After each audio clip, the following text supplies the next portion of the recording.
नमस्कार, मी ऋषी देसाई. सुवर्ण कोकण सामर्थ्य महाराष्ट्राच्या विशेष कार्यक्रमात आपलं स्वागत. महाराष्ट्राच्या बदलत्या अर्थविश्वाचा आणि सगळ्यात महत्त्वाचं म्हणजे तरुणाईच्या रोजगारासंबंधी आणि ही सगळी रोजगाराची यंत्रणा ही मातीशी, कृषी व्यवसायाशी आधारभूत आहेत याच विश्वासावर ठाम असलेला तुमचा कार्यक्रम सुवर्ण कोकण. या कार्यक्रमात आपलं स्वागत.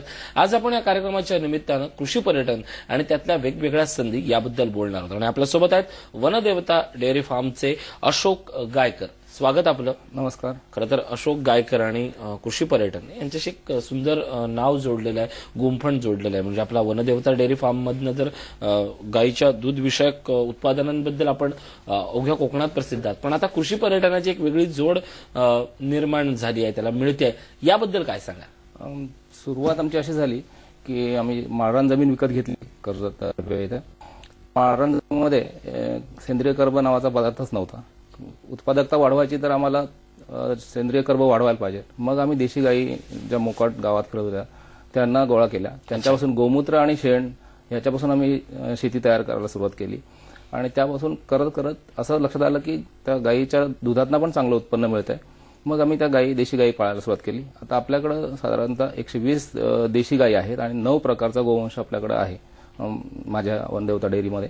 आणि अशा वेगवेगळे विविध मॉडेल्स आम्ही तयार करत असताना वनदेवता डेअरी फार्मवरती की शेती विकासाचे वेगवेगळे मॉडेल्स, देशी गोपालन झालं, त्यानंतर ईदसाठी बकरे तयार करणं झालं, त्यानंतर पाणी कमी पडेल म्हणून आम्ही शेततळे घेतले. त्यानंतर नॅशनल हॉर्टिकल्चर मिशनचं त्यांना अनुदान घेऊन शेततळे तयार केलं 1 सव्वा एकरचं. मग नुकसान साठवण्यापेक्षा त्याच्यामध्ये मासे पालन केलं तर ते एक आणखीन जोडधंदा होऊ शकतो, ते झालं. आता हे सगळं करत असताना आम्हाला बरेचसे जे जाणकार शेतकरी आहेत किंवा नव शेतकरी आहेत हे भेटी द्यायचे. मग त्यांच्याकडनं असं हे आली रिक्वायरमेंट आली की आम्हाला राहण्याची व्यवस्था करा, म्हणून आम्ही ते कृषी पर्यटन सुरू केलं. आणि मग आज आमच्याकडे 50 लोक राहू शकतील असं कृषी पर्यटनाची सोय झालेली आहे. आणि त्याच्यातून एक चांगलं शेतीजोड व्यवसाय तयार झालेला आहे आणि चांगल्यापैकी उत्पन्न मिळते सध्या आम्हाला त्याच्यातून. या सगळ्याचा विचार केल्यानंतर मला एक गोष्ट आठवते. म्हणजे तुम्ही ज्या पद्धतीनं तन्मयतेनं आणि प्रामाणिकपणे सांगता की गावातल्या देशी गायी गोळा केल्या आणि जमिनीचा जो कस होता तो कस वाढवला. कोकणात म्हणजे विशेषतः तुम्ही जर रत्नागिरी क्रॉस केलं किंवा दापोली क्रॉस केलं तर अशी आपल्याला रस्त्याच्या दुतर्फा अशी जागा दिसते ज्याला भरड म्हणून त्याला सोडून दिलंय. कातळ नाही आहे जमीन, पण त्या जमिनीत काहीच होणार नाही अशी शेतकऱ्यांची एक समज असते आणि एकरच्या एकर जमिनी सोडून दिली असते. कुठल्याही जमिनीचा कस हा नैसर्गिक पद्धतीनं वाढवता येतो का, आणि वाढवला तर त्याचा उत्पन्न घेण्याची क्षमता काय असते? माझ्या इथं सुरुवातीला तर आम्हाला अशी अडचण आली की आम्हाला जेसीबीने खड्डे घेऊन आवळेही झाडं लावायला लागली. पण आज त्या आवळे 8 वर्षे झालेत आणि इतके आवळे लागतात त्याला की आम्हाला सपोर्ट द्यावा लागतो. तसंच आंब्याचं सुद्धा आहे. आंबे सुद्धा आम्ही इस्रायल पद्धतीने लावलेत. ह्याच्यामागचं माझं सगळं हे करण्याचं कारण मी सांगतो. मी 2010 साली इस्रायलला गेलो होतो. इस्रायल हा असा देश आहे की तिथं 70% वाळवंट आहे आणि त्याच्यामध्ये त्यांनी इतकं तो देश अॅग्रिकल्चरमध्ये पुढे गेलेला आहे. जर तिथं होऊ शकतं तर माझ्या काय जागेत होऊ शकत नाही. म्हणून मग त्यांच्याकडून प्रेरणा घेऊन पाण्याचं दुर्भिक्ष त्या देशामध्ये, शेतीत माती नाहीये तरी ते शेती करतायत. आज जगामध्ये त्यांचा 1 नंबर आहे उत्पादकतेमध्ये. त्यांच्याकडे इतकं पाण्याचं काटेकोर नियोजन आहे की 1 लिटर पाण्यातनं राष्ट्रीय सकल उत्पन्नात किती वाढ झाली ह्याचं गणित ते मांडत असतात. मग आपण का असं करू नये, म्हणून मग आम्ही त्याच्यातनं हे मॉडेल विकसित केलेलं आहे. आणि आमच्याकडे पाण्याचं योग्य नियोजन आहे. माझ्याकडे पाणी फार कमी आहे, वाचून पाणी शेतीला पुरवठा करतो. त्या जमिनीत आपले मोकाट पाणी सोडून होत नाहीये. तर तुम्ही नियोजन केलं तर चांगल्या पद्धतीने उत्पादकता वाढते. माझ्याकडचे आंबे दरवर्षी येतात. कोकणात हा ट्रेंड नाहीये, तर आमच्या आंबे दरवर्षी येत आहेत. आवळे पण दरवर्षी येत आहेत. त्यानंतर आता सुपीकता इतकी वाढली की आमच्याकडे जे सगुणा राईस तंत्र आहे, आम्ही 0 बजेट पद्धतीची शेती करत असतो. त्याच्यात आम्हाला सारखी नांगरणी करून आम्ही जमिनीचा कस घालवत नाहीये. एकाच ठिकाणी बेड करून वर्षानुवर्ष आम्ही ती पिकं काढत असतो. वर्षातून 3 पिकं काढत असतो. हे कोकणामध्येच आम्ही करतोय. प्रत्यक्ष लोकांना पाहायचं असेल तर आमच्या वनदेवता फार्मवर येऊन लोकांनी ते पाहावं. नक्कीच. हा सगळा विषय सुरू करण्यापूर्वी आणखीन एक शब्द मला आवडला, 0 बजेट शेती म्हणजे नेमकं काय, याबद्दल काय सांगा? खूप मोठी कन्सेप्ट आहे. सुभाष पाळेकर जी यांचे आद्य करते, त्याआधी फुकुओका जे जपानचे शास्त्रज्ञ होते त्यांनी 1 स्ट्रॉ रेव्होल्युशन केली. तर हे आता आमच्या इथं कर्जत तालुक्यामध्ये आमचे बडसावळे साहेब आहेत, त्यांनी हे तंत्र विकसित केलं आहे की वारंवार आपण जमिनीला नांगरणी करून किंवा त्याची चिखलणी करून जमिनीचा सुपीक जो लेअर आहे, सुपीक थर आहे, तो आपण पाण्याबरोबर वाया घालवतोय. तर ह्या पद्धतीमध्ये आम्ही एकदाच काय ते नांगरणी करून घेतो, त्याचे बेड्स तयार करून घेतो आणि त्यानंतर आम्ही वर्षानुवर्ष ती पिकाचे जे अवशेष आहेत ते जमिनीत राहतात आणि जमीन त्याच्यामुळे चांगली धरून राहते आणि जिवंत राहते.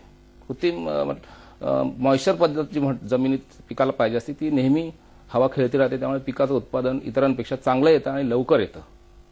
नक्कीच या सगळ्या विषयावरनं ही माहिती अतिशय आवश्यक आहे, कारण जगण्याची गरज बनली आहे. आपण गायीच्या संदर्भात फार मोठं कार्य केलं किंवा तुमच्या या सगळ्या प्रोजेक्टमध्ये गायी आणि गायीच्या उत्पादनाचा केवढा मोठा भाग आहे आणि त्याचं उत्पादन कसं सुरू आहे? मी सगळ्या दर्शकांना आवर्जून विनंती करेन की एक देशी गाय जरी दूध देत नसली तरी तुमची 30 एकर शेती ती कल्टिवेट करू शकते, हे मी तर आवर्जून सांगेन, सप्रमाण सांगेन. परवाच माझ्या शेतावर कार्यशाळा घेतली होती आम्ही 31 जानेवारीला.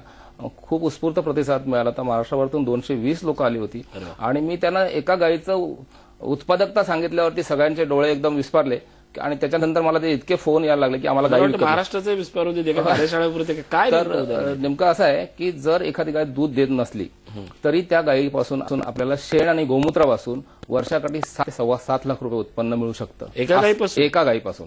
असं आहे, एक गाय साधारणतः दिवसाला 10 ते 15 लिटर गोमूत्र देते. बरोबर आहे. तर ते जर आपण कलेक्ट केलं ते गोमूत्र आणि त्याचा अर्क बनवला तर त्याचा 50% अर्क तो म्हणजे 10चा 5 लिटर पकडला, त्या अर्काची किंमत साधारणतः 200 रुपये 250 रुपये लिटर जाते. 10 रुपयाला मुंबईत बॉटल मिळते ती आणि 200 याच्यात काय फरक असतो? 200 ml ची जी बॉटल असते अर्क असतो तो, रॉ गोमूत्र नसतं, कच्चं गोमूत्र नसतं. तर ते कच्चं गोमूत्राला आपण प्रक्रिया करून खूप मोठी यंत्रणा वगैरे काही गरज नाही यंत्रणेची. फक्त 40 ते 45 हजारामध्ये एक छोटं मशीन येतं, त्याच्यामध्ये 14 लिटरच्या कॅपॅसिटीचं ते यंत्र आहे आणि त्याला एका बल्ब इतकी 60 वॅटच्या बल्ब इतकी ऊर्जा लागते आणि ते अर्क आपण कुठल्याही गावामध्ये एका ठिकाणी बसून त्या शेतकऱ्यांचं उत्पन्न वाढवू शकतो. हे मी सप्रमाण दाखवलेलं आहे. आमच्या शेतावर आम्ही लावलेलं आहे. आता ते मशीन चालू आहे आमच्याकडे. आमचं रोज हे गोमूत्राचं झालं.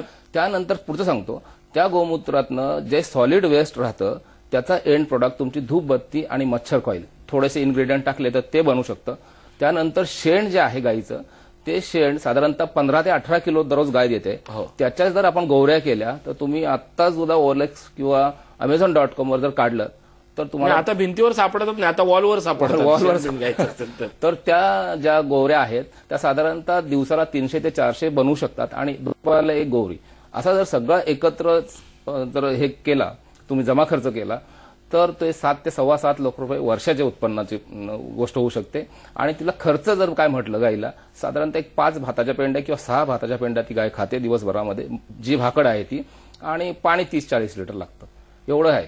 तर त्याची कॉस्ट आणि ह्या उत्पन्नाची कॉस्ट ही खूपच चांगली गोष्ट आहे. हे जेव्हा मी मांडलं सप्रमाण तेव्हा लोकांनी इतकं टाळ्या वाजवल्या आणि लोकांना ते पटलं की खरंच काय इतकं उत्पादकता आहे, मग कशाला त्या गायी मोकाट सोडतात. मी तर आमच्या कर्जत तालुक्यामध्ये 2-3 गावामधल्या गायी गोळा करून घेतोय आणि गोमूत्राची डेअरी, दुधाच्या डेअरी तर सगळ्याच काढतो. तर मी गोमूत्राची डेअरी सुरू करून शेती उत्पन्नात शेतकऱ्याला जोड व्यवसाय कसा होईल की ज्या गाया आता मोकाट सोडलेत त्या गाया त्यांनी परत आपल्या गोठ्यात बांधाव्यात आणि त्यांचं गोमूत्र माझ्याकडे घेऊन यावं. मी त्यांना त्याचे चांगले पैसे देईन आणि मी शेणाचा सुद्धा असाच उपयोग करून देईन त्यांना. ह्याच्या पुढे जाऊन सांगतो, शेणापासून एका व्यक्तीने हरियाणामध्ये रोहतक मधल्या प्लास्टर केलंय. ते प्लास्टर इतकं मस्त आहे की बाकी आता जे बाजारात प्लास्टर जे आहे तुमच्याकडे सिमेंट आहे ते सिमेंट आणि ह्याच्यामध्ये इतकी कॉस्ट इफेक्टिव्ह आहे की हे जे गाईच्या गोबरापासून बनवलेलं सिमेंट आहे ते आपल्याला 9 ते 10 रुपये स्क्वेअर फूट पडतं आणि हे 25 ते 30 रुपये. आणि ह्याच्यापासून इतकी मजबूती येते की तुम्हाला उष्णरोधी आहे, ते थंडीच्या दिवसात उष्ण होतंय, गरमीच्या दिवसात ते थंड राहतंय.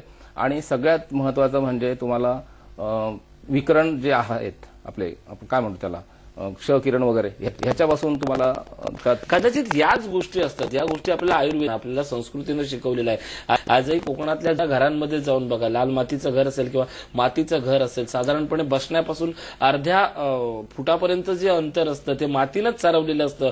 त्याला एक रंगीबेरंगी गेरू लावला असतो आणि वर दुसऱ्या भागाचा जो कलर असतो, हे तत्व आहे, जगण्याचे शास्त्र आहे. ग्राम्य संस्कृती म्हणजे वेगळं काय असतं हेच जेव्हा आपण भारत अंगणात वापरतो ना, त्याचा आयुर्वेदिक म्हणून सुंदररित्या व्यवसाय येतो आणि तो तुमच्या कल्पनेच्या पल्ल्याड असतो. याच विषयावर बोलतो, एक छोटासा ब्रेक घेतोय.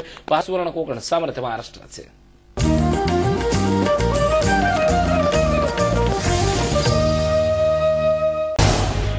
झी 24 तास रहा एक पाऊल पुढे.